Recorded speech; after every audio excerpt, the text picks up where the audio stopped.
Maybe we have some type of. Oh, it's going now. That's weird. It didn't do it. Hmm. Told me it was unable to do it. Hmm. No, now we're up. Yeah. Weird. Technology. Yeah. Hi, YouTubers. Good morning, folks. Getting the tweet out here, and we will hit record.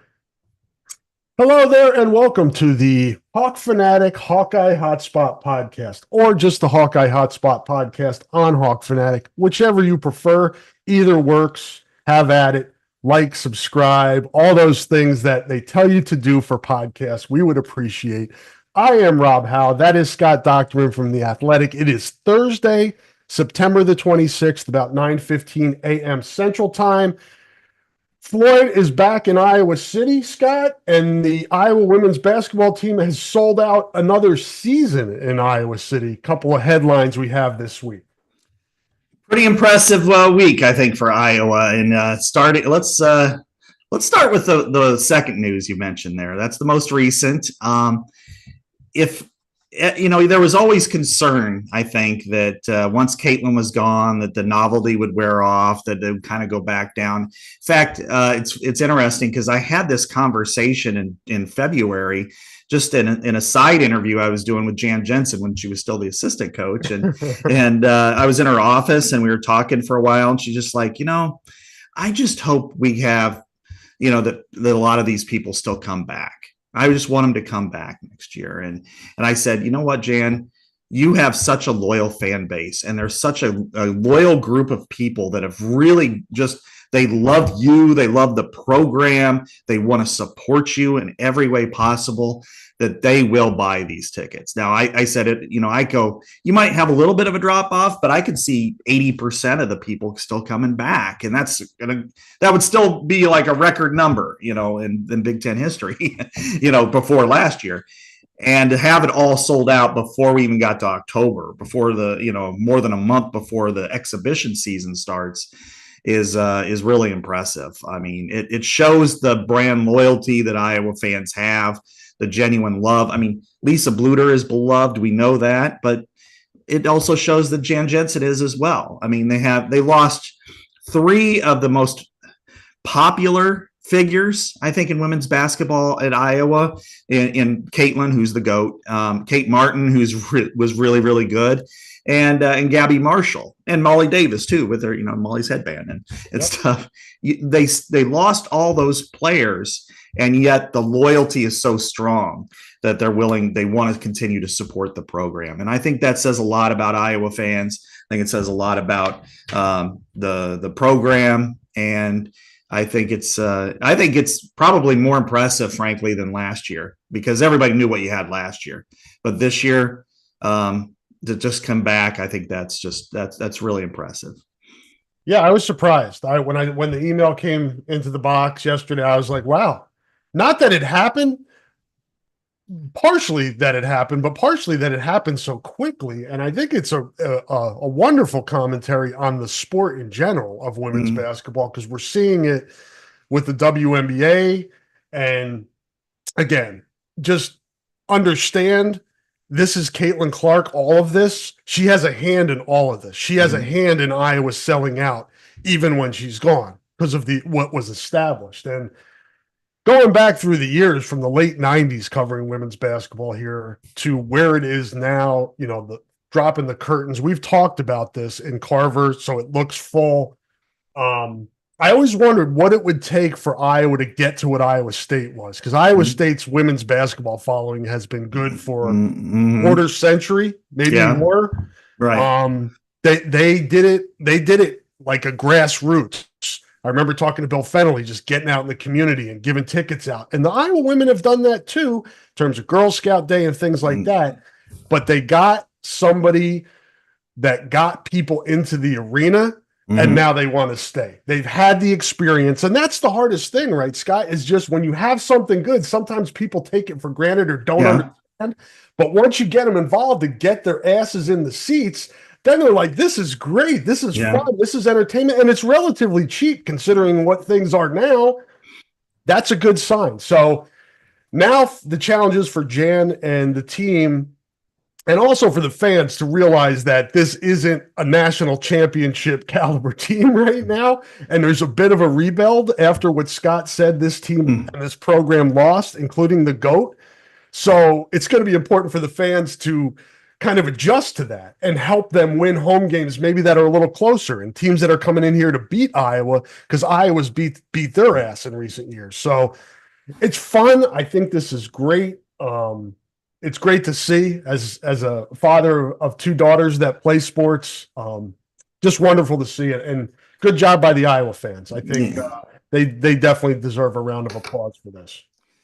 You know, the one thing that I've really noticed out of the last few years in particular, but really, you know, for a while, is that Iowa women's basketball does a good job of selling themselves as almost like family to the public, and you almost feel like you know, that this was, I always kind of compared it to, this was like a small town when your team's really good and then they go to state.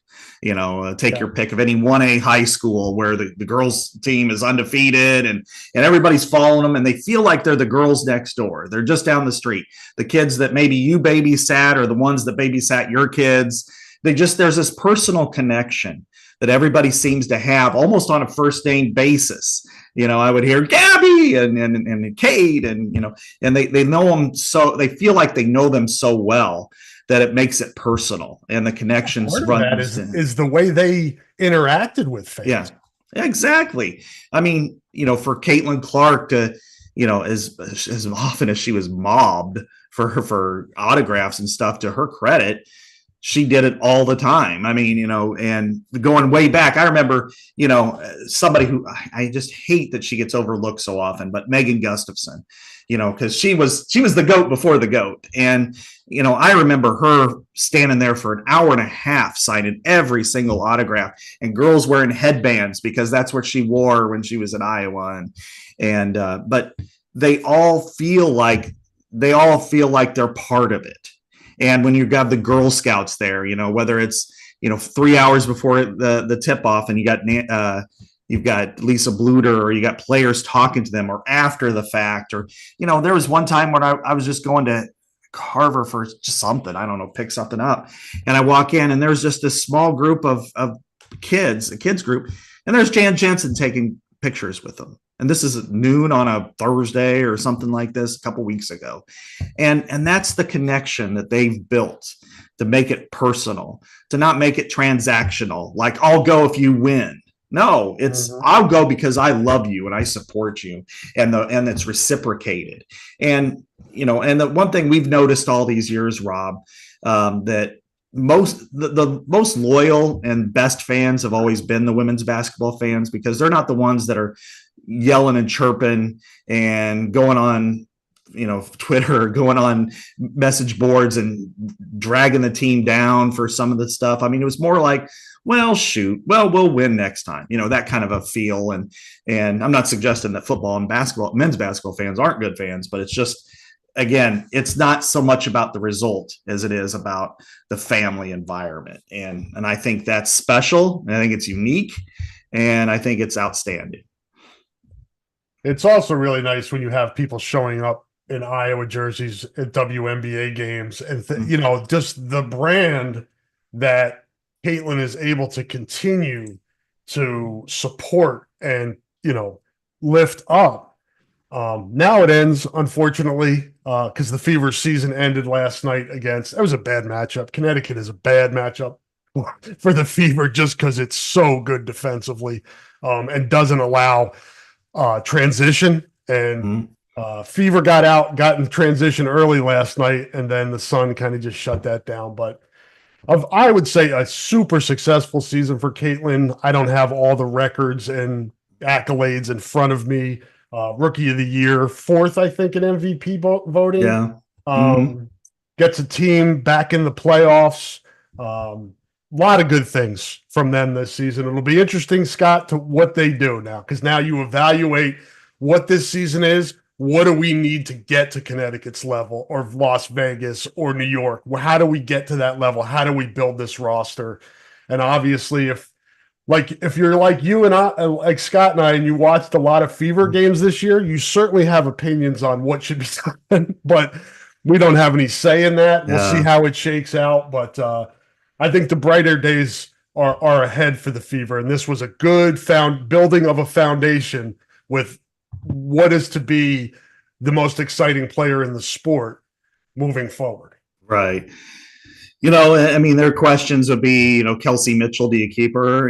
How do they fit? And that's probably a higher level basketball IQ question than I am capable of answering. I think Kelsey's a great scorer. She kind of reminds me of James Harden, at this level, just It's a good count. That's a good count.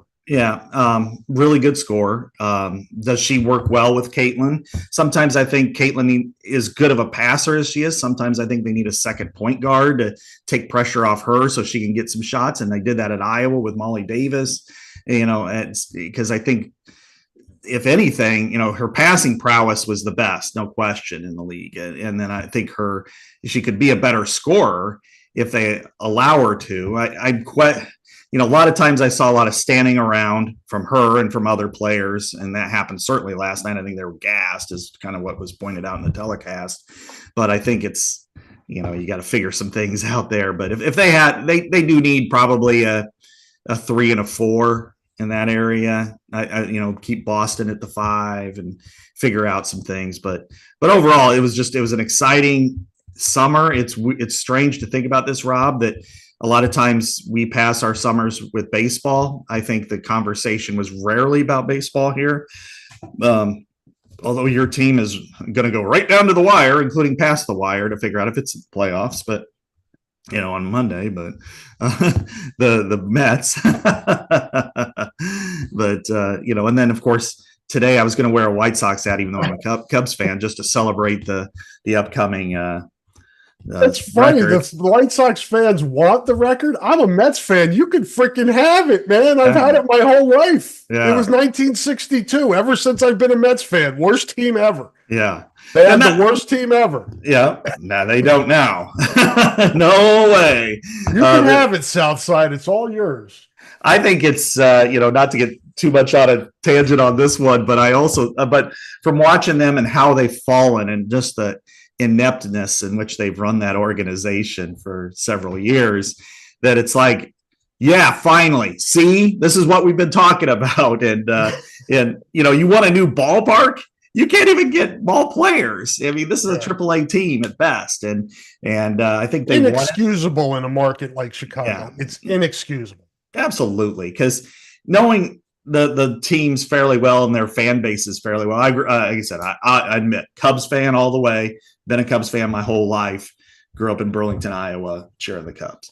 But the White Sox are more Chicago. The Cubs are like North Side, all the suburbs, and then WGN's reach for all those years. But when you talk to like somebody who's from Chicago, especially the South Side, they are Sox 1,000% through, and to see them just completely flounder, and they've never done it the right way in their whole existence. You think about when they built, what was Comiskey Park 2, and then the next year came out with Camden Yards. It's like, wow, did you screw that up? No skyline in the background. Kind of your run-of-the-mill, almost generic stadium. You could have had and it was coming at the same time with like they changed their colors to black and white, and they were really popular. You had the rappers wearing their hats. You had Frank Thomas, Jack McDowell. I mean, you had some real good buildup, and then they just squandered it. and they do have a World Series to their credit, but I think the only thing keeping White Sox fans sane is to watch the post-game show with Ozzie Guillen. He's been awesome. Yeah, Ozzie is definitely 101. And to tie this into Hawkeye, John Nestor and Khalil Tate, both from Chicago. I did a prospect podcast with the two of them, and they were ripping the Cubs, calling them the scrubs. They're Southside guys, so they're like White Sox fans. So I haven't seen Nestor since the record, but I will certainly let him know about the Sox, or Khalil for that matter. He's been kind of dinged up and hasn't gotten through yet, but both guys that have bright futures at Iowa, we hope. So yeah, we go into the WNBA semifinals. It'll be interesting to see what the ratings look like there, Scott, without Caitlin in anymore. Ratings have been great all year with her involved, and you know, rising tide lifts all boats. So Asia Yeah. Wilson's getting more run, seeing more commercials with, Sue Bird and Sabrina Mm. and all, we're seeing more exposure to the league, and we'll see where it goes from here in year two of Caitlin. Hopefully the league finishes strong, has a good semifinal and final. And then from the Iowa women's perspective, where we started this, it'll be here before you know it. And it'll be interesting to see that dynamic, Scott, of teams with the target on Iowa's back for how successful it's been recently. It's going to get everybody's best shot, and it's going to need that home crowd a lot of nights to help it push through. Yeah, it is. I mean, we need to start talking about things happening fast. Next Wednesday's women's basketball media day in Chicago for Big Ten, and Thursday's men's.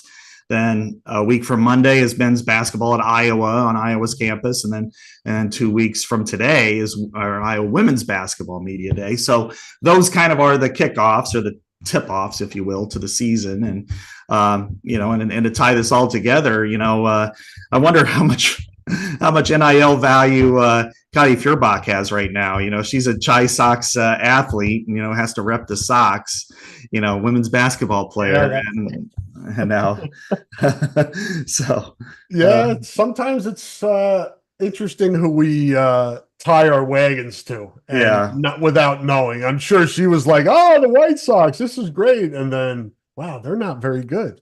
Yeah, I mean, she gets to throw out the first pitch there. And a couple of years ago, it was I wrote a story about her and Caitlin, because Caitlin's all Cubs, and how they would kind of argue about it, and from time to time, and when they played and each other, and like every time Kylie would have like Sox gear on, promoting it, walking around the Ped Mall or something like that, and then underneath it, Caitlin would go Cubbies or something like that. So yeah, it's just kind of funny. Yeah, she doesn't have much of a leg to stand on this season, even though the Cubs haven't had a season to write home about. But yeah, winning record, that's about it. And yeah, they've got some pieces to build on, though. Yeah, they do, but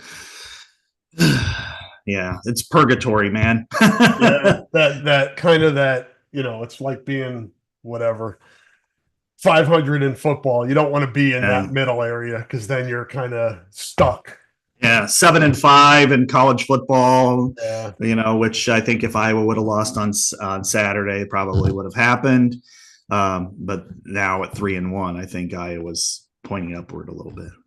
Let's hop over into football, Scott. Bye week this week. Be a nice chance for the Hawkeyes to evaluate what things look like through 4 weeks, what it's been able to put on film, how to build off that. I think it's natural, even when things are going well, to try to find something that's not going well, or to, you kind of know what I'm saying here. What I'm leading to is coming out of Iowa's win at Minnesota, which to me was impressive. I thought Iowa would win. I didn't think it would physically dominate the way that it did. But it seemed like a lot of the conversation coming out was about the lack of passing yards and the lack of passing game. And I get that. I understand it's a concern. It has to be better. That said, I'm very encouraged by what I've seen from Tim Lester's offense so far. What he did at Minnesota, some of the things, and we'll get into that, some of the specifics, but I see what he's doing. I am not worried about the passing game, because I think Iowa is, what I said on the mailbag on Tuesday was, Iowa is building. One of the, I think, least appreciated parts of offense is the build, and how you open the playbook, how it goes through the season, and you build on tendencies and work off of plays and give people different looks with different personnel and formations. And what I've seen through 4 games is a encouraging progression, I would say, Scott, to where Tim Lester is trying to get to. And I think the passing game will come. When you have a running game like this, it opens everything else up. So I think it's coming. I don't know what they'll have for Ohio State. They've got 2 weeks to come up with the gold game plan to beat the unbeatable, which a lot of people will think. But I feel good going into this bye week. A lot better. I feel a lot better this week than I did last week. Mm-hmm. No question. I am absolutely in your camp on this. And watching the way that they dominated the line of scrimmage against a team that I saw live against North Carolina, I thought that was kind of a coin flip game, and it was. It was field goal game, make it or miss it type of game. So, and then have 2 straight shutouts again against, modest competition. But Nevada beat Troy, and so you have that, all those connections there, and they have a decent defense. And yet for Iowa to do what it did on the ground, to run the ball the way it did, when it wanted to, when it felt like it had to, like when Brian Ferentz used to say, what your goal is to run the football when everybody in the stadium thinks you're going to run the football and still do it, and you are successful doing it, it takes the complete spirit and hope out of the opponent. It demoralizes them more than anything else. Big passing plays are frustrating. But when you're getting run on constantly and they're turning out first downs, when you only have to throw the ball once in the fourth quarter, and 6 times in the second half, and yet outscore them 24-0, they scored touchdowns on what, the first 3, or they scored on on first 4 possessions of the second half, right? Yeah, and it was two touchdowns, field goal, and a touchdown. And to do it the way they did it, and to watch the way the line just completely mauled the Gophers, to watch tackle play be as good as it's been since Alaric Jackson was there, to watch pulling blockers like Hayden Large. He's playing more of a hybrid position, largely tight end, but he's pulling, and he had a massive pancake on the touchdown. I mean, what was just like beautiful for line people is to watch how Caleb Johnson on the 40-yarder followed Hayden Large into the hole, how the Mason Richmond crushes his guy, how Hayden Large pancakes his guy. And then downfield, you see Jacob Gill, who looks like a point guard to me, a 5'9" point guard, be able to just rock the safety and displace him, push him like a couple of yards back, and then continue with it.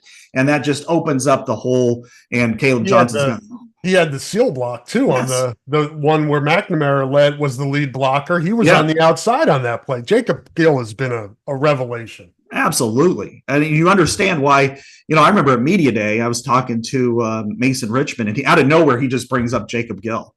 And he's like, he's my favorite player because he does those things, and he makes the tough catches. There's a reason why he's starting, and I know a lot of people are saying, well, what about Caleb Brown and all that stuff? That's understandable too. However, when you've got a player who plays every single play like that, you do not take him out of the field. I don't care who it is. But the running game, Tim Lester found the unlocked the box, and that was go mid-zone run. It allows your linemen to get into their blocks quicker. There's not as much space, so they're not trying to reach points that are difficult to reach against faster defenders who can slip off of them a little bit easier, who can dart between the poles or the steps.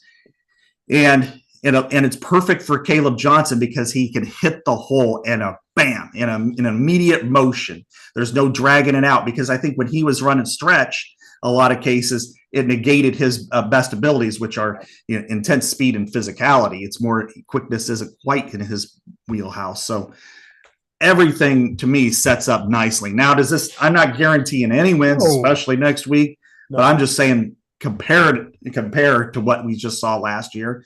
I mean, I don't know how deep you want me to go in these woods here, but about numbers wise, they're 11th in the country right now in yards per game at rushing. 250.3 yards per game. Considering last year, the entire offense averaged 234. They're running for 16 more yards a game than the offense averaged last year. Last year, know they want to run it. Yeah, exactly. And they're still running it. And they're still running it on them. And they've still got, and that was a pretty good defense, a pretty good run defense.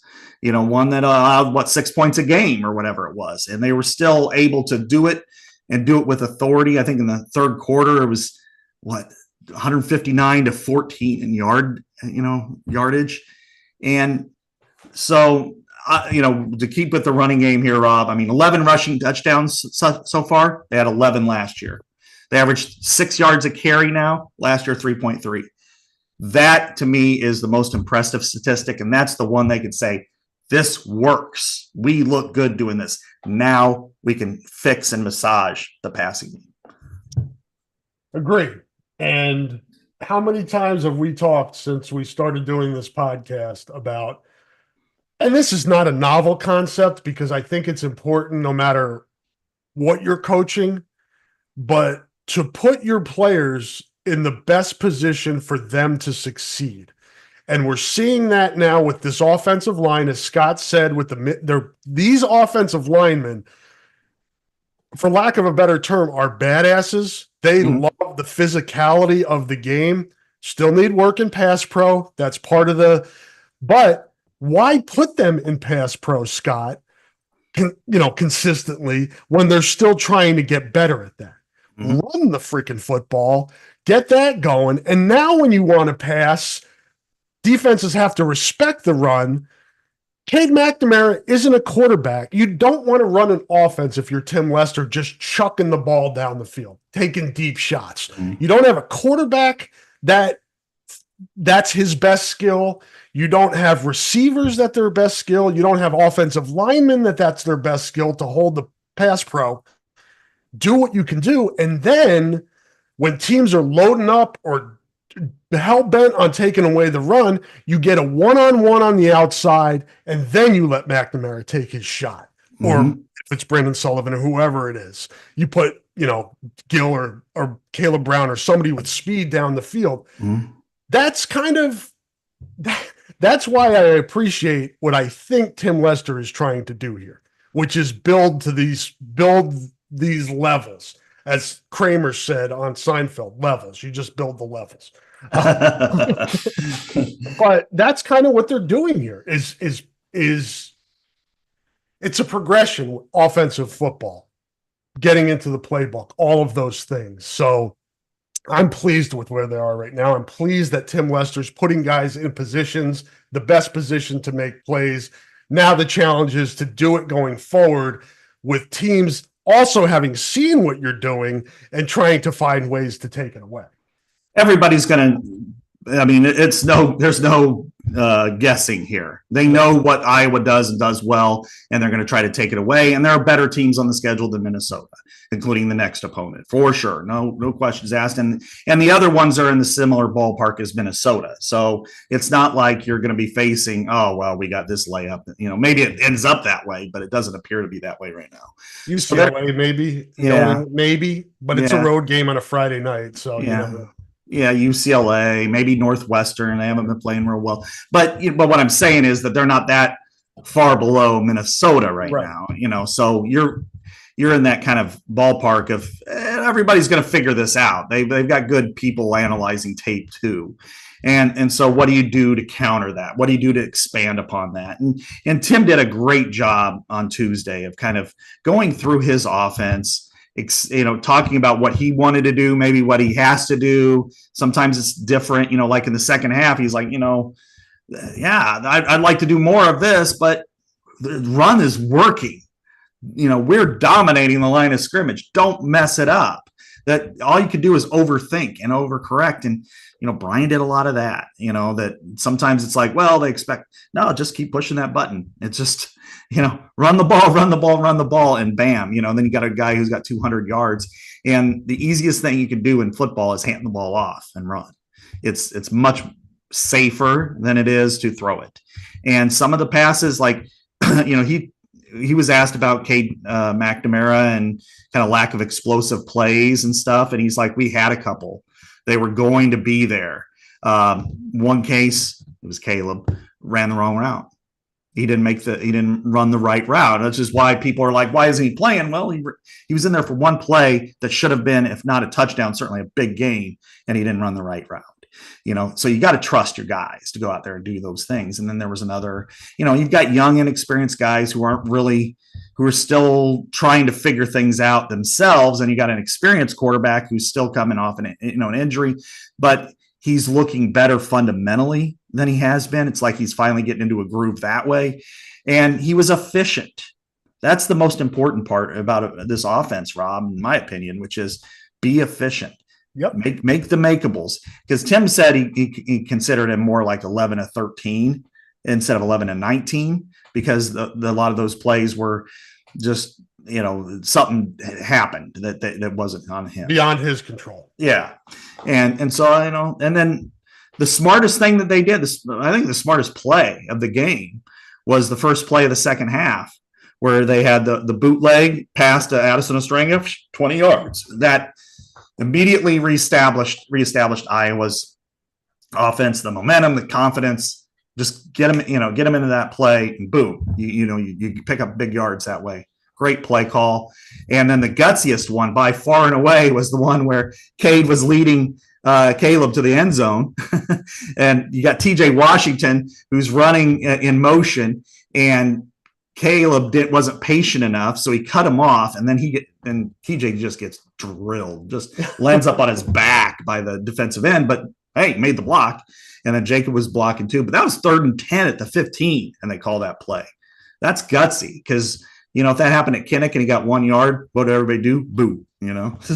So, but it worked brilliantly. So I think overall, I would give Tim at least an A- for this 4-game block. And probably the best part, Rob, is that in that Iowa State game, he made mistakes, and he knows it. Did. Yep. But he learned, and he got better. What have they done since? They've installed Brendan Sullivan as your red zone quarterback. And instead of having Johnny Pescuzzi, who, I think is probably a pretty good tight end, but trying to have him block down on a defensive tackle is not the way to go to win games, especially when that guy hits your running back for a 3-yard loss. So he's installed Cade Pieper in as another tight end around the goal line in short yardage situations. So you got an offensive lineman who could fire off. And then if you want to start messing around with that, okay, then you've got a fair matchup. It's not like a Labrador going against a mountain lion. It's more like a wolf versus a mountain lion. Yes, it's been a nice see. It's nice to see. It's a nice progression. I'm still cautiously optimistic about the offense because, as Scott said, I think teams will adjust. Really good coaches in the Big Ten, staffs, very good resources. They'll find the little nuances and things that Iowa's doing and try to take those away. But Iowa then can counter, and as I said earlier, build off of maybe some tendencies that they've created and go a different direction with certain formations and player personnel. And as guys get better, we forget that sometimes. Guys get better as the season goes on and can emerge more. Some of those young receivers, you never know. They could take steps forward. So a lot to be happy about after 4 games. You just kind of have to put the Iowa State game aside and just say, hey, it's a bad day, bad finish. You got to move on. But to this team's credit, it went into what we considered, for lack of a better term, a must-win situation Saturday for its season in Minnesota, and did well, and did really well. And not only squeaked by, but came out of that game thinking, all right, the Iowa State game's behind them. There's still a chance for this to be a special season. Absolutely. They were able to play the style of football that they wanted to. And in the second half, especially, defensively, they were dominant. Offensively, they did what they wanted to do. It was a rivalry game, a trophy game. They were trailing at halftime. So there were, they had some momentum issues, in the second quarter. And unlike the Iowa State and Troy games where they gave up big plays that were blown assignments, in this case, they got beat, like down the sidelines with Brockington on Deshaun Lee. That was people are going to argue whether it was a catch or not. All right, whatever. But it was a great pass and it was a great catch that they ruled officially a catch. So those are plays that is the defensive back, tip your hat, move on. You can't do anything about it. And then their touchdown, the first one to the tight end, where you've got a 6'5" tight end and you've got it against a 5'11", 6-foot defensive back, and threw it up to only where the tight end could reach it and pulls it down. And those plays happen. He had great coverage. It's just, you sometimes you just got to say, you know what, they invest a hell of a lot in football too. They care about football. They pay a lot to their coaches and NIL, and they want to win as well. They want to keep the pig. But Floyd's back in his pig pen here in Iowa. Yes, and he will be for another calendar year. Yeah. Until the rematch when the Gophers come south to Kinnick next season. Let's take a little break. We'll talk a little bit more about the defense, kind of some things looking ahead to the next 8 games, take a little overview of how the Big Ten sets up in relation to Iowa when we come back from this break. Support for the podcast comes from Systems Unlimited, celebrating 50 years of providing services to people living with disabilities and mental health needs throughout East Central Iowa. A list of their services and upcoming events can be found at sui.org. That is sui.org. Thank you to Systems Unlimited, a wonderful business here in Iowa City that does great work for over half a century. Hear from a few more of our sponsors right now, and Scott and I will be back on the other side. Hang tight.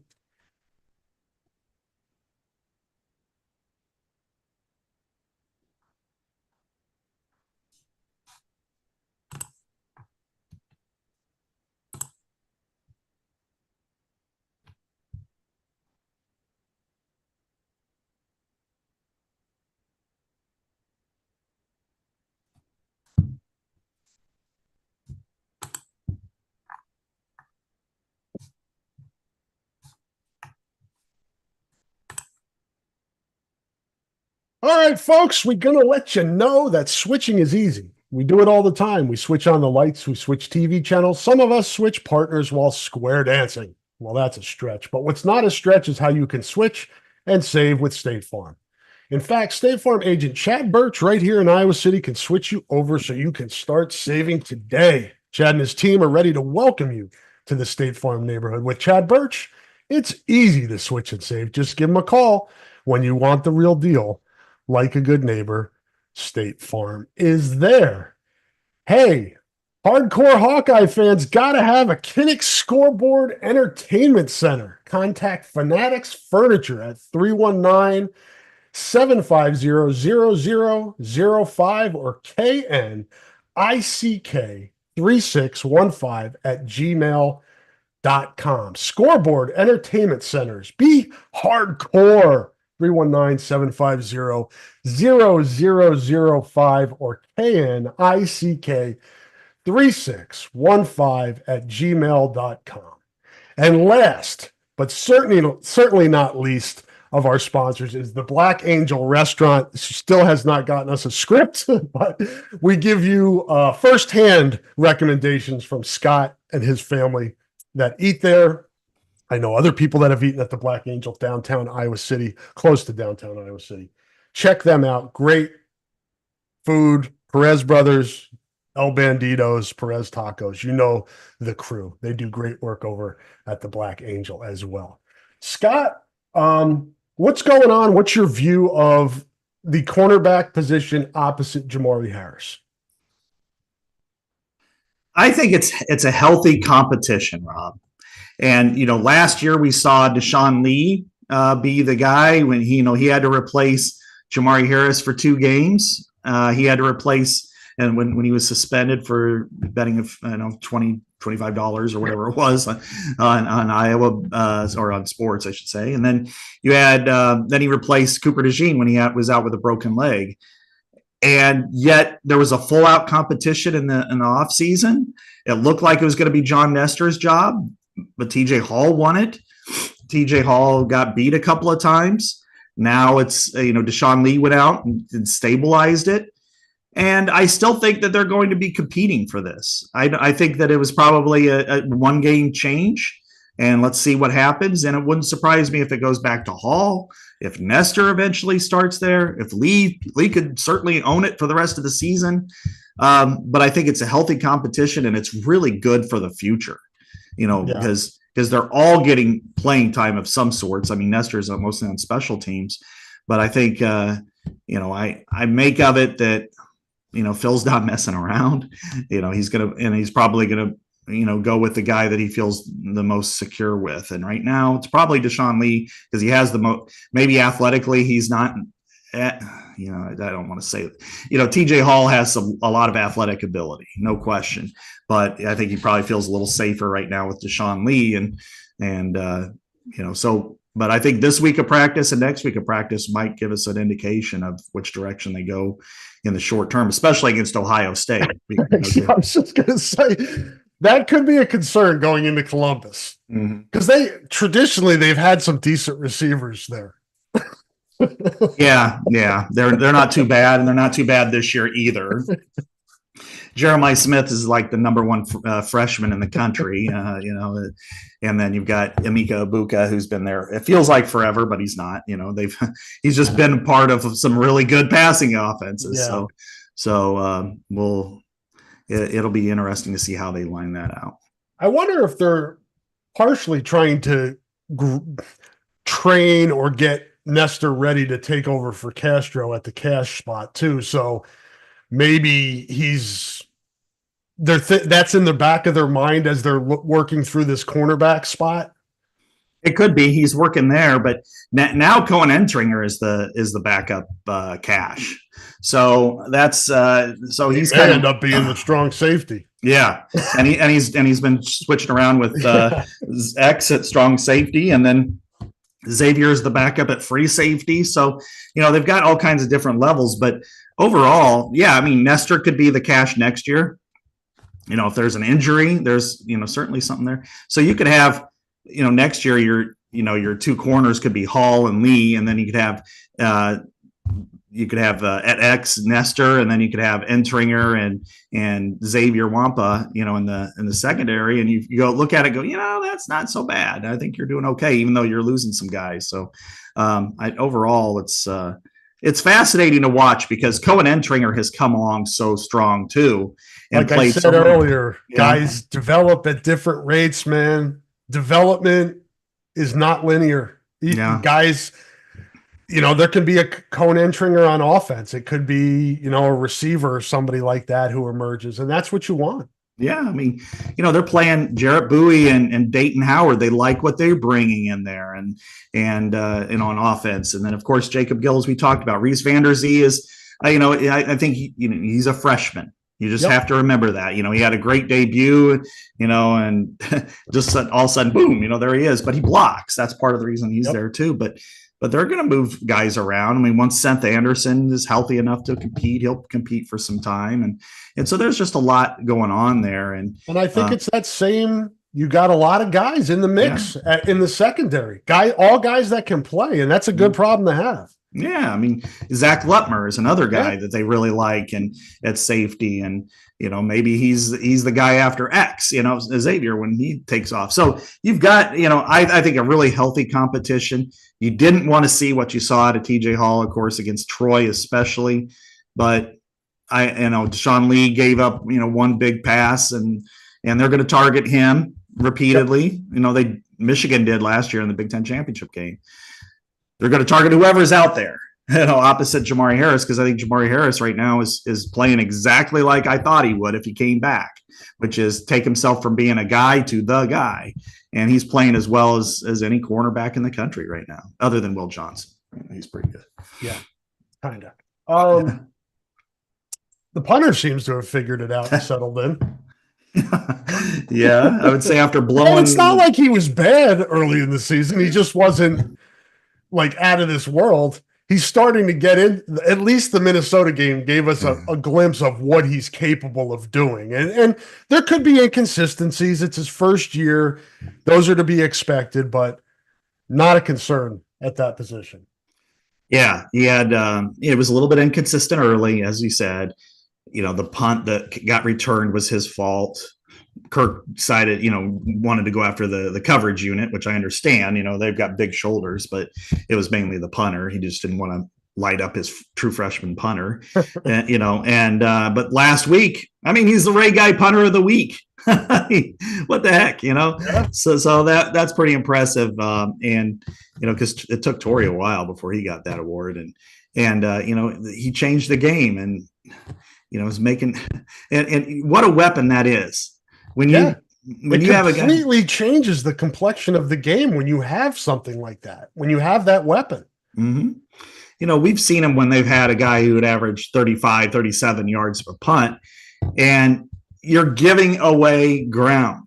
Yeah. You're allowing, it's the difference between a good and a great punt and a great punter and a good punter or average punter.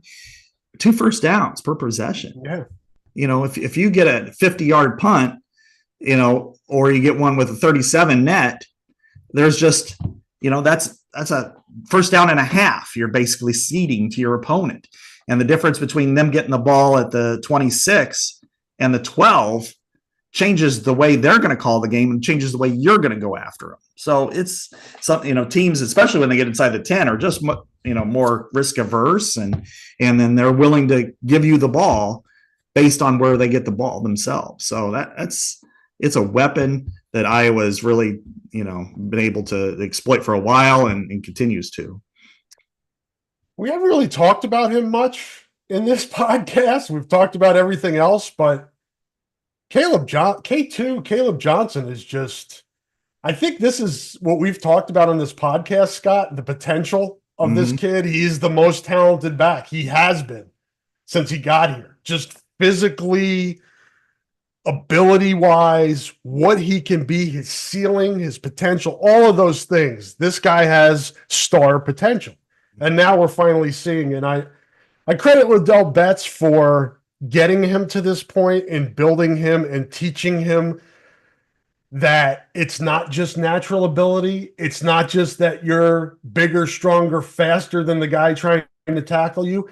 It's finishing your runs. It's running hard all the time. It's playing the game like it's your last game. And it's gotten through to him now. And that's not to take anything away from LaShawn Williams or Jazz or Kamari or any of those guys. Caleb's just on a different level. And when he plays to his capability, he's outstanding.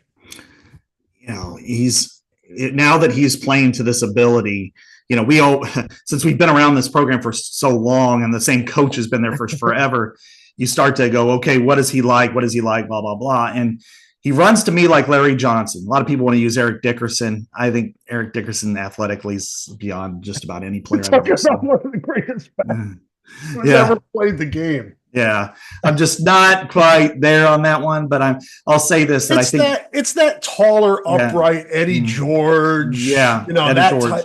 It's that. But I like your comp too. Larry Johnson. I got to see him in Kansas City a couple of years when I covered the Chiefs. Of course, he was great at Penn State and ran for 2,000 yards.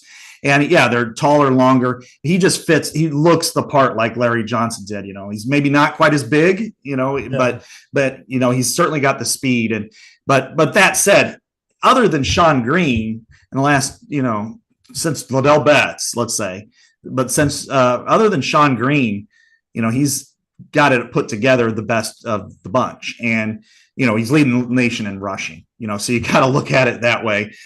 685 yards, 9 touchdowns, 8.4 yards per carry. The way he's able to get these distance runs are separators, these explosive runs. And, I compared him. I wanted to see, okay, how did he stack up with Tavian Banks and then 97 year? 97, yeah. Did you move? Were you starting? I missed the first 3 games of that season. I got here. I think Iowa State was game 3 or 2. Whatever the Iowa State game was, I picked up right after that. Okay. And he was otherworldly in those first 4 games. Yeah. I missed most of the good stuff. Yeah, I mean, he had 836 yards at that point, so 11 touchdowns and 9.1 yards per carry.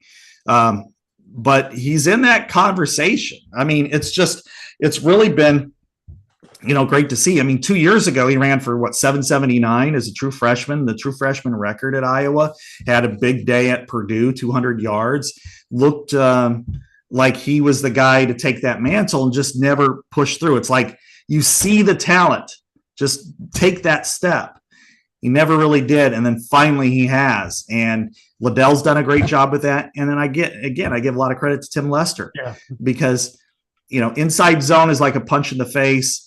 Outside zone the slant, the outside slant, just, he can run it and he can do okay. But when you're running it consistently, it's just not working. So creating that mid zone, which allows him just to burst, not really, just go. and then read your block very quickly and then take off one step and go has been a godsend for him, the line, and this offense. He has an impressive skill set. He's big and physical, and he's finishing runs. And I think that's another thing that he just didn't do very well in the early stages. And I think now he's using that physicality to, hammer away at the defensive back that's coming up to tackle him, because after a while, they don't want to tackle you anymore. If you're 225 and you're, laying the wood to them when they're trying to tackle you, that's like, I don't want to go up there and get that guy again. It's that acceleration as he gets through the line. It just, once he gets that momentum going, and that, as Scott said, 225, it's a locomotive. And when you're getting in there and you're one-on-one and you're trying to break him down, it's not easy to do. Your best bet with Caleb Johnson is to get him in the backfield. Yeah. Or at the line, because once he gets into that second and third level, it's really hard because he's got that acceleration. It's just like, it doesn't look like he's running fast. You can tell he's moving, and it's super fun to watch. And it looks effortless, Rob. The way he runs. Effortless is a good word. Yeah. Not to mix metaphors and sports here, but my favorite swing of all time was Darryl Strawberry. It just looked like the bat was just floating. It was so beautiful to watch. Ken Griffey Jr. was the same way.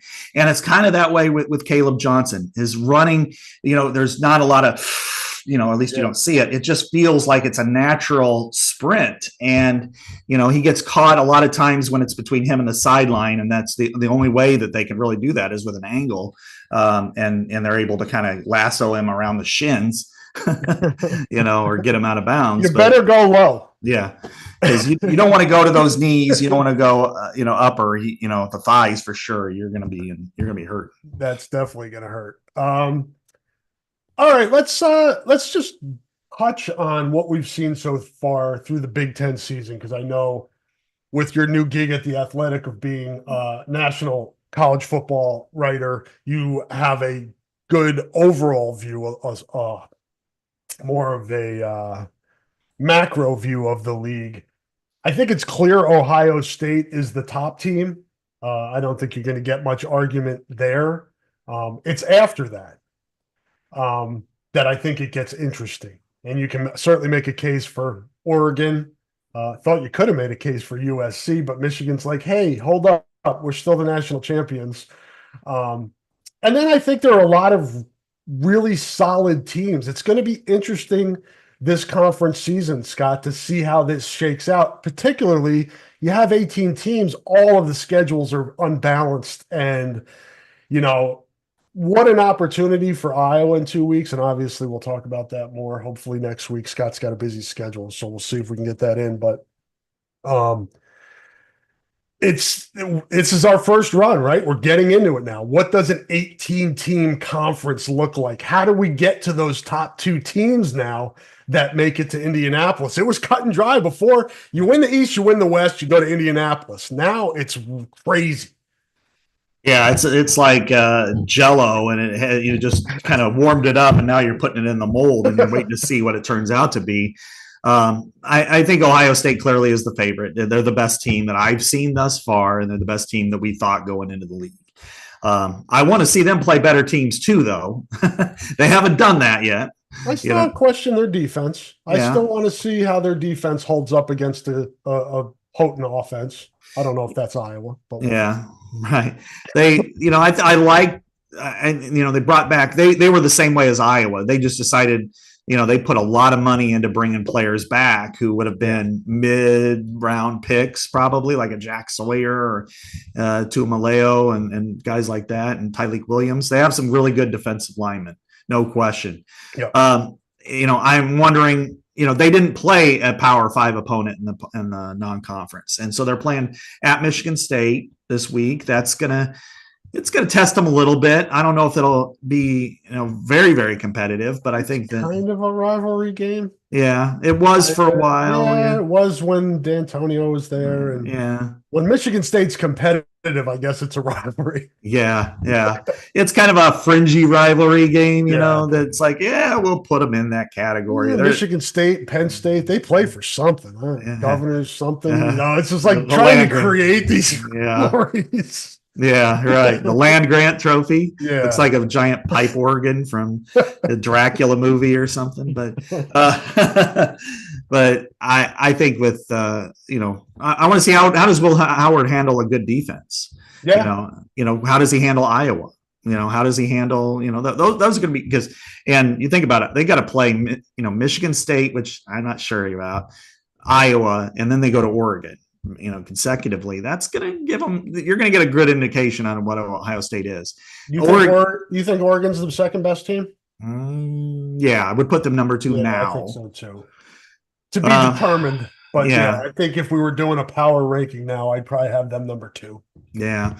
The way they handled Oregon State, who I think is pretty good. I mean, at first I was like, the Idaho game, and then Boise State came down to the end. I mean, those teams are decent at their levels, but the way they pounded Oregon State in a rivalry game, that kind of looked like, all right, they've got a chance. But I still think they may be, they're going to be in for a loss or two, though. I do think that Penn State would probably be number 3. Agreed. They've had some. They had a really weird game against Bowling Green. Then they, had a big win against West Virginia. That was on the road, right? Was that in Morgantown? Yeah, it was. Yeah, that's a good win. Yeah.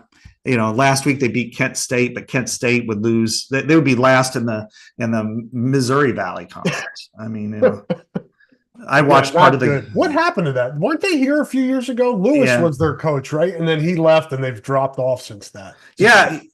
Sean Lewis. Yeah, he went with Dion.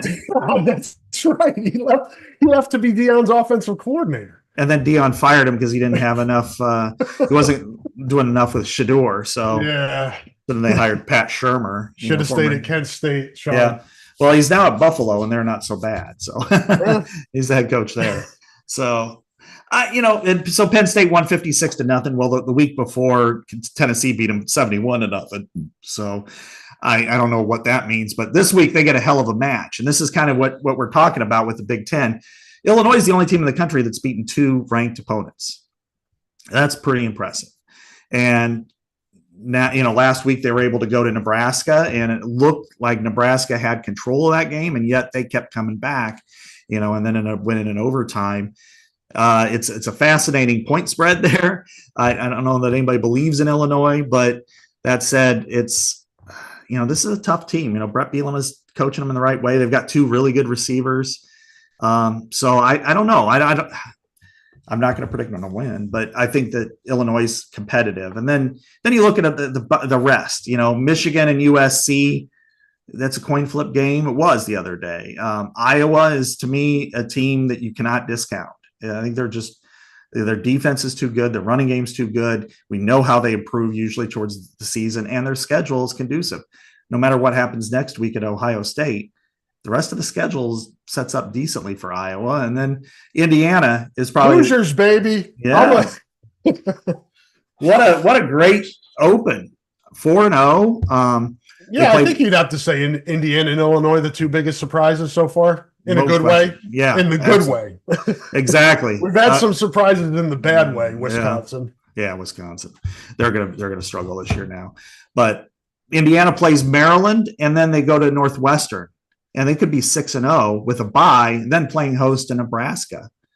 That's pretty. You look at that going, wow. And I mean, and other than, they got a Michigan Ohio State doubleheader late in the year, but they look to me like they could be an 8-9, maybe even 10-win type of team. So Kirk Cignetti in his first year, yeah. If you're going to talk the talk, man, you better walk the walk, and he is so far. Yeah, but, again, he's not his – you look at that schedule, and you're going, yeah, well, That's what we talked about at the top of this segment is the unbalanced schedule. You don't know. I mean, that's what makes this race to Indy so interesting.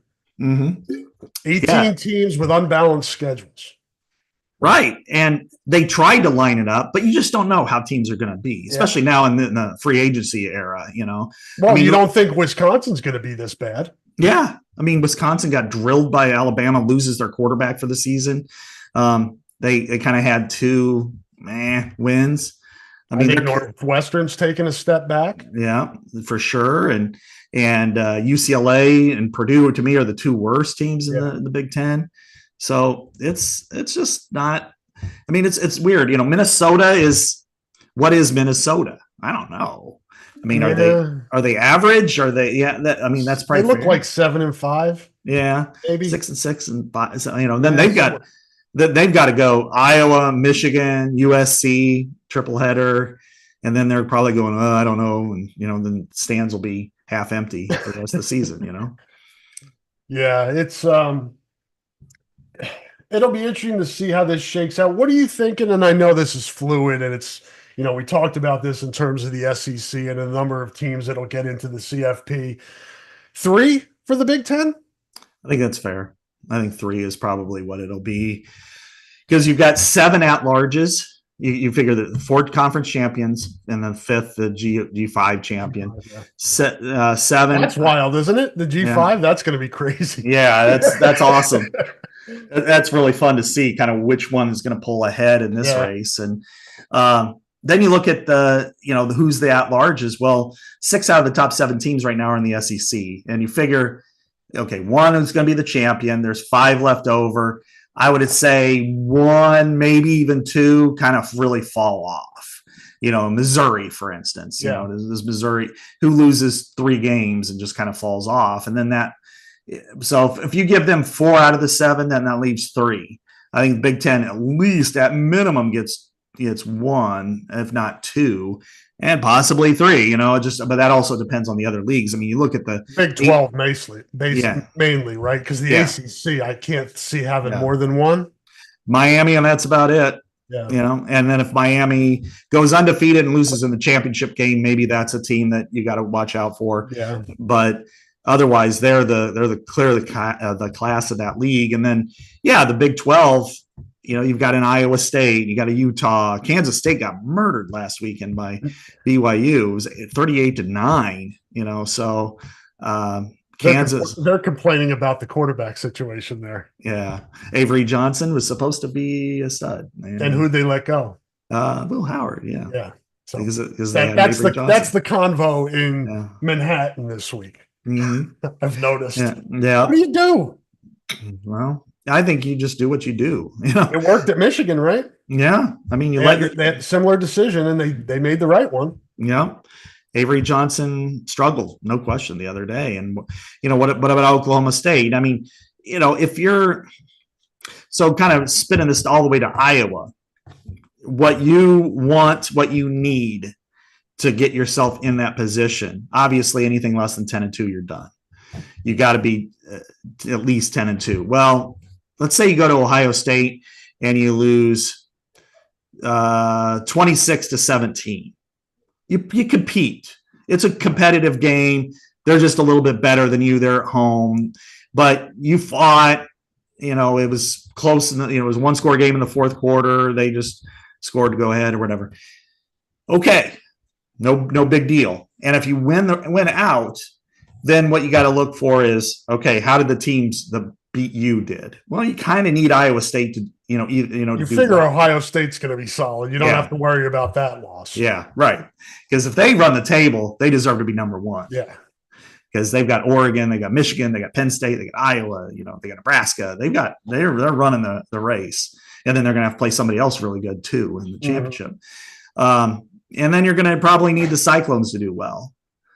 So if Iowa State gets up there, but you don't want them to do too well. You either want them to win the championship or be like 9-3. You don't want them to be 10-2 with you. Yeah, you don't want to have to go to the bat and there's the head-to-head and that 54-yard field goal. End of discussion. Puts you to the Citrus Bowl for the 3rd time in 4 years. Hopefully not against Kentucky. No. Or Tennessee. Yeah. No. Tennessee this year. You don't want that. I wouldn't want to play them in the playoff either for that. No, they look scary. Yeah.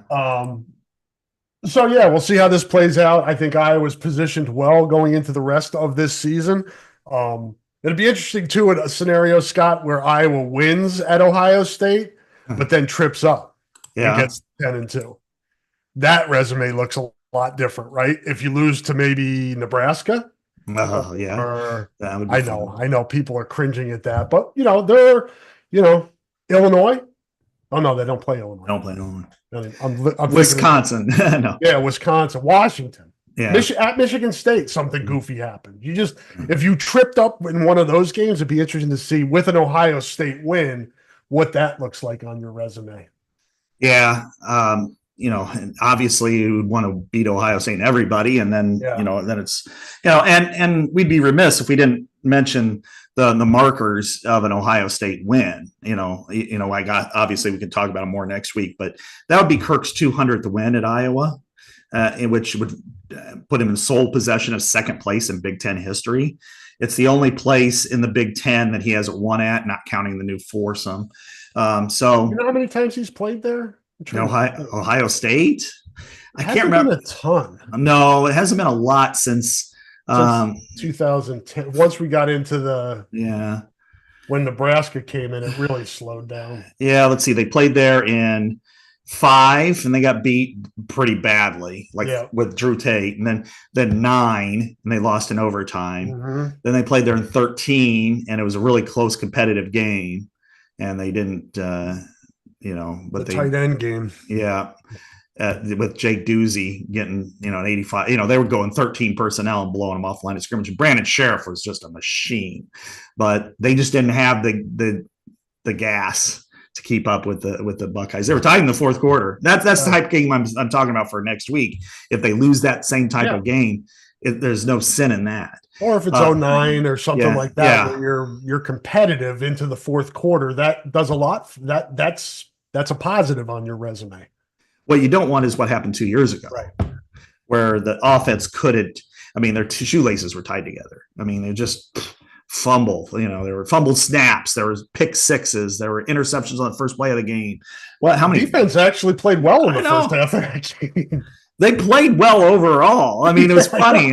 It's just hard when Ohio State's getting the ball and you're inside your 40 like 7 times or something. Torrey Taylor takes off on a punt and just forgot about that. Yeah. What a crazy game. Yeah. All right, folks, let's get to the picks. All right. Well, Rob, last week you were 6-6. I was 7-5. Let's take it. Not bad for us. No. We both lost for me. Not great for you. Yeah. We both lost Nebraska. And at night there, and we both lost LSU. We both picked LSU to blow out UCLA, and it turned out to be only a 17-point win and not a 24.5-point win. We both lost Northwestern, who was 2.5 or 10.5-point underdogs, and we both lost BC, even though they won, but they only won by 4 and not 6.5. And then other ones, I lost USC. You picked Michigan, so good on you. And then I picked Villanova. What happened in that game? I never saw the score. I took Nova. It was 38-20, and there was 19.5. Oh, yeah. This is why I don't use my money to gamble. Yeah. And I took Marshall. You took Ohio State, and it was a 39.5-point spread, and Ohio State won 49-14. So 35 points. I'm glad the 40-point, high 30-point spreads are gone. 20s are a pain in the ass, but not as big of a pain in the ass as we get up to. Yeah, exactly. Well, we've got, let's see here. We've got, it looks like 8 games this week. So kind of a lot of buys and stuff. But first one is Washington at Rutgers. Rutgers minus 2.5. Scarlet Knights. Yeah, same here. I like the Scarlet Knights. I mean, this is the quintessential Big Ten trip now. That is a trip. Seattle to Newark. Yeah, flying into Newark. Yeah, do they have I would assume it's a charter direct. Yeah, I'm sure it would be for them. But still, that's a long ass flight, man, for big dudes. But then, like coming up, like Penn State, I think they have to take 2 planes. When they go to USC or go west, because they just can't. That runway's not big enough for them to really get up to speed. So, Maryland. Got some of the offensive linemen on those planes, and you're like, all right, you're going to have to move over on this side. We got to balance it out. Yeah, I know. You can't sit together. You got to. It's like, planes flying like this. Yeah, you've got Jennings Dunker. It's like, well, you're going to have to sit with Drew Stevens. YA, you're going to have to sit with Reese Dakin. Yeah. The new Big Ten. Yeah. Well, here's a new / old Big Ten, and that's Maryland at Indiana. Indiana -6.5 at home. Give me the Hoosiers, the Hoosier Daddies. I'm going to continue to ride that train as well. And that Maryland I can't figure out right now, so I'm going to stay away. I wasn't surprised that they won, but I was surprised that they won by 18. Yeah. But I was less surprised with the point spread because I picked Villanova. But here's the big noon on Fox. Minnesota Gophers at Michigan. Michigan -9. I'm going to take the mighty Gophers I'm not taking them to win. I'm taking them to give me the 9. You thinking letdown for Michigan? For Michigan? Yeah, and I'm thinking that they saw the running game, film, and they're going to just try to attack Minnesota through the run. And I think Minnesota is going to do a better job. And then it's, this is one of those games that we talk about with Iowa. If Minnesota goes up there and competes and may, upset possibly, but if they go up there and compete and they hold them down, then that benefits Iowa. Yeah. Yep. Transitive properties. Yeah. I'll take the Wolverines again. They treated me well last week. I'm throwing the 9. Okay. Nebraska -10 at Purdue, and I'm going Nebraska. Yep. I think I ain't betting on Purdue this year. No. Unless they play UCLA. Yeah, and even then, I want to know where it's played. Pick 'em game. It's more like it's just where kick me signs. They can play it at Brady Street. Yeah. I still wouldn't sell out.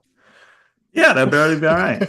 No, I guess I was thinking Nebraska, Purdue. That would Brady Street would be about halfway for them. Wisconsin at USC. -16, Rob. What do you think? That's a huge number.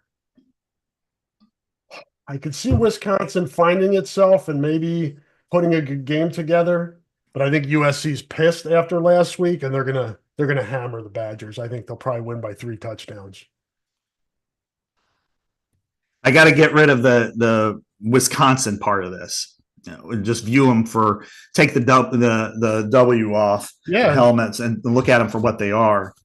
And if I do that, then I'm going to go with USC because it's just weird because for so many years, Wisconsin's been that constant that Iowa has compared itself to. Like it has to get past Wisconsin. And so you still see Wisconsin as Wisconsin when it's really more like Wisconsin. There's no W's. Yes. Or defense. Yeah. That's the biggest surprise for me because Wisconsin was defense, man.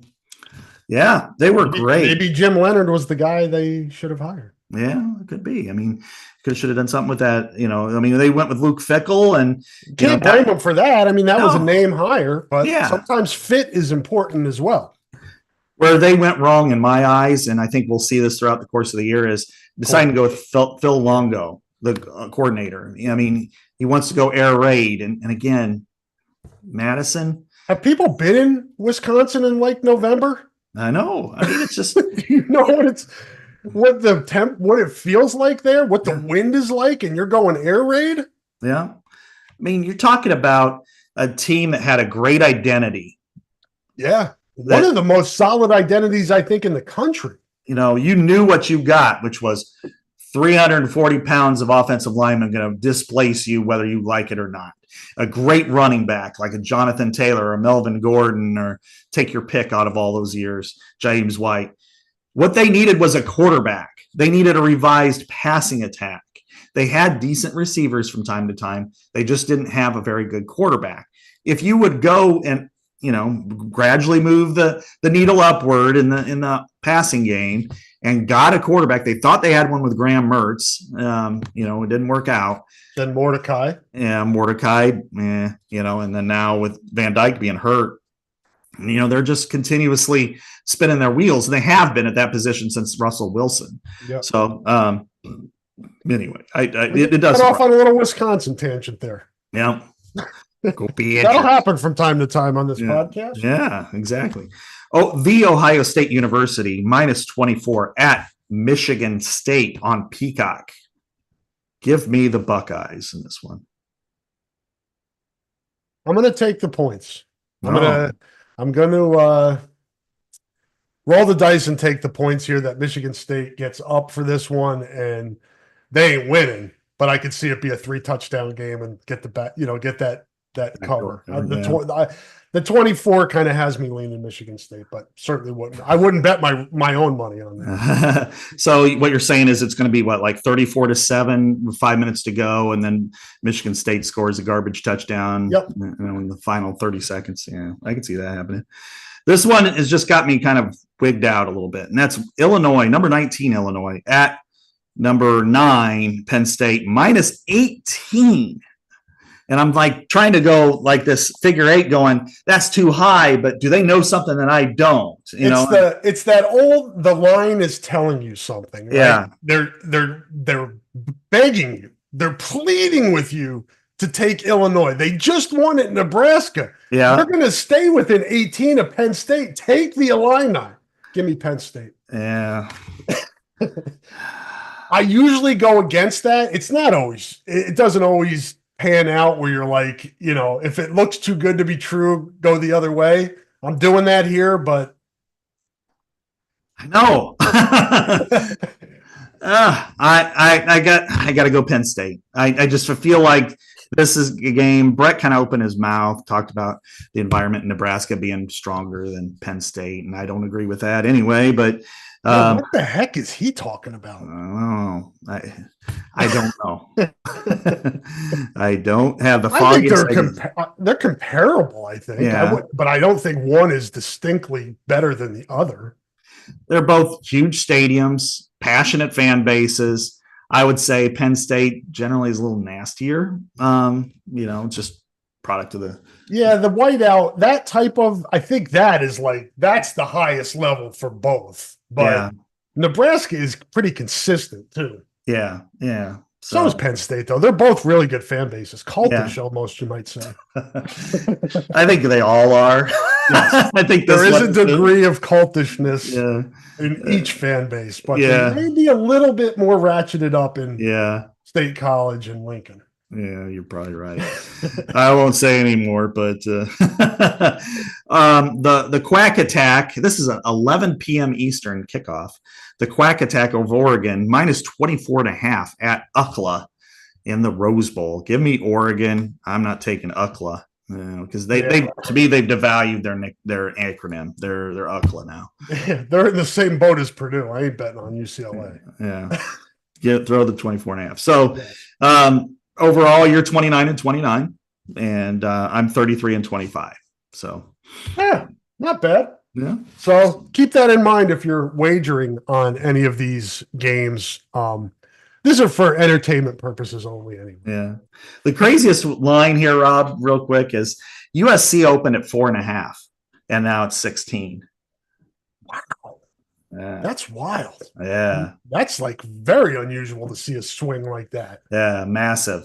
It was kind of that way before the season. Like Michigan was like a 10.5-point favorite against USC last week. And then, after the debacle against Texas, it went the other way where it was like -5 for USC. So this one is, though, you're talking about almost a 12-point swing. And I think what people saw is Wisconsin. All right, Scott, last thing before we head out of here.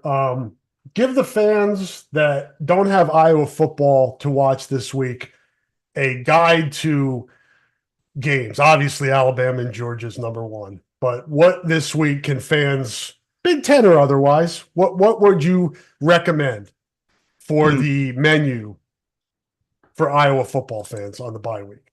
Okay, well, I mean, I think the majority of fans are going to look really strong at the Big Ten. And so you could go Big Ten round the clock Friday and Saturday by starting off with Washington Rutgers Friday night, then Little Brown Jug on Saturday morning at 11. Then Wisconsin USC, and then at night you can watch the whiteout energy for Illinois and Penn State, or you can go over to Peacock and watch Ohio State, Michigan State.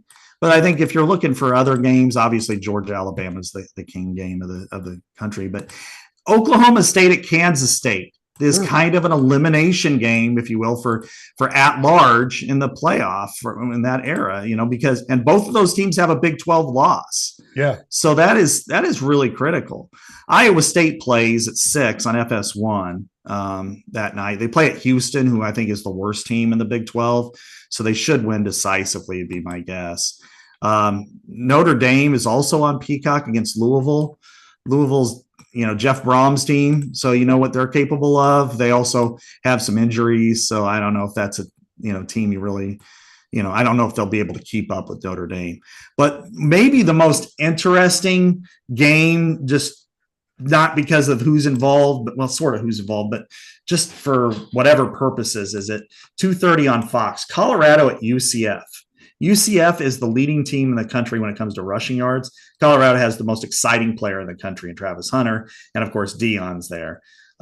New Big 12. I only can't laugh and call it a rivalry, but series. But UCF is undefeated and Colorado's 3-1. So the Deion factor, you can cheer for him or against him. UCF runs the ball the way Iowa would like to. And because they're averaging like 375 a game on the ground. So that's interesting. I figured Malzahn would do well there. Mm-hmm. He's a good coach, and that's kind of people sleep on that. That's in some rich recruiting territory, Central Florida. Mm-hmm. Oh yeah, and Orlando, and you've got, and look at all the issues that's going on at Florida and Florida State. I mean, you might be able to steal a couple of recruits that normally would go to the other schools, and and then you're in a league. You can still a big boy league. Now you're in, and the Big 12, and if you have success, and they're undefeated. They had a great comeback a couple weeks ago against TCU. I mean, this is a game that you should pay attention to. And then late night on ESPN is Arizona at Utah, and that'll be very interesting as well. So there's a lot of really good late games. You said the Oregon game's on at 10 o'clock Iowa time? 10 o'clock Iowa time on Fox. Wow. And then Washington State at Boise State's on FS1 at 9 o'clock. So I'm going to have to, because I'm on TV duty again this week. You got it again, huh? So you did such a good job. So they're like, yeah, we got to get Scott to do this again. Yeah, I know. It's like, no, but yeah. So that means I'm going to have to take some Red Bull at night, I think, just to stay up that late to catch some of these games. Well, there you go, folks. There's your TV guide for the week, the bye week for Iowa. Hawkeyes will be back in action a week from Saturday in Columbus. That's a 2:30 CBS game if you missed that. So a chance for Iowa to put its product on national TV against the Blue Blood. Great opportunity for Iowa. We'll talk about that more next week. Enjoy your weekend off. Get the leaves raked, all that stuff. Get the yard work done, and then watch some football. And Scott and I hopefully will be back to talk to you next week. Like I said, he's got a busy week, but we'll try to work it out. If not, we'll come up with something. Thank you, everybody, for listening to the Hotspot. Thank you especially to all of our sponsors. We certainly appreciate it. Have a great weekend, everybody, and we'll talk to you next week. Say goodbye, Scott.